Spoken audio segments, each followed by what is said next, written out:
suppose, as you can hear. Anyway, so the war in Ukraine has been going on for 50 days now, and obviously not going Russia's way. So they have made some headway, but nothing like as much as they thought they were going to. Remember, they thought they would take Kiev in 48 hours and 50 days, and they still haven't done it. Well, they're actually miles away from Kiev. And the other day, this Russian warship, the Moskva, sank in the Black Sea.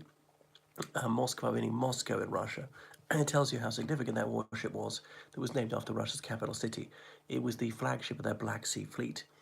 Though the Black Sea is very enclosed, there's only an 800-meter stretch of water in the Bosphorus in Turkey, which connects it to the Aegean, the Mediterranean, and so on. Why do they care about the Black Sea so much?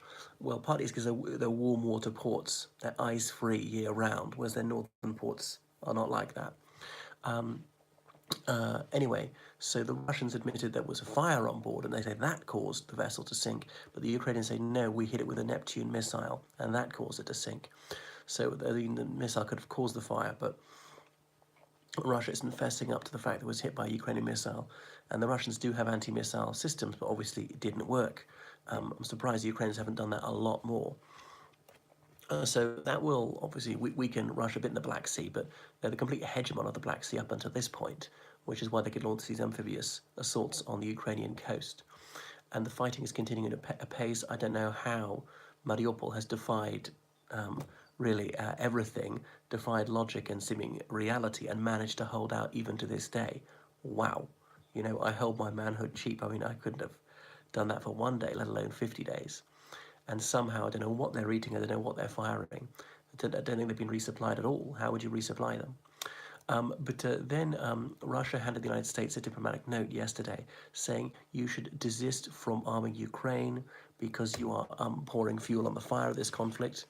Now, that's obviously ludicrous. The conflict is entirely caused by Russia, which invaded Ukraine in 2014, has been invading up to this day. It's Russian troops in Crimea, when Russia lied and lied and lied and claimed they weren't their troops, and then boasted that they were their troops, and lied and lied and lied about arming the insurgents in Luhansk and Donbass and so forth, and lied and lied and lied, saying there were no Russian soldiers in Luhansk and Donbass when there were, when there's a super abundance of probative evidence that that's the case. So even if the evidence is utterly irrefragable, they will continue to tell barefaced lies. And then you can see Putin's projection, calling the West an empire of lies. One sovereign state is absolutely entitled to provide weapons to another sovereign state for free, or indeed to sell them, and Russia is no slouch at arms sales itself. So NATO shouldn't desist from this, is entirely legally and morally entitled to provide weapons to the Ukrainians. And another thing is, we know that it's working, because that's why the Russians have issued this diplomatic note. We know that this is maybe the difference for Ukraine between winning and losing, is these weapons shipments. Russia could end the war today, just pull out, and it'd be over. Ukraine hasn't attacked Russia, hasn't claimed an inch of their territory, hasn't fired a shot at them. They didn't claim that. Now, it's true that Ukrainians have crossed the border, I think, twice since this war began, and Russia's complaining that's illegal. Well, I think when you begun a war, the bets are off about that, about crossing borders illegally. I know people say inter arma NMC leges. That doesn't actually apply. There are laws of war. But one thing is, no, you don't need to respect international frontiers when you're at war against that other country. Anyway, so then in reprisal for the sinking of the ship Moskva, Russia bombed some arms factory near Kiev, which proves that, yet again, that it was destroyed by the Ukrainians. It wasn't an accidental fire on board. Supposing there had been an accidental fire in the magazine which caused the ship to sink, that would be seen like major incompetence for the Russian Navy to allow that to happen, not be able to douse the flames in time.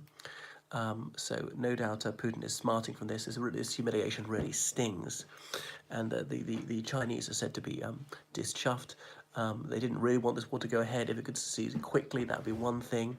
But it's causing such dislocation to the global economy. Western countries have less money to spend because they have to spend so much more on oil and gas. Oil and gas prices are higher. That's negatively affecting China. But Western countries have less of a disposable income to be purchasing Chinese manufactures. So that's bad news for them as well.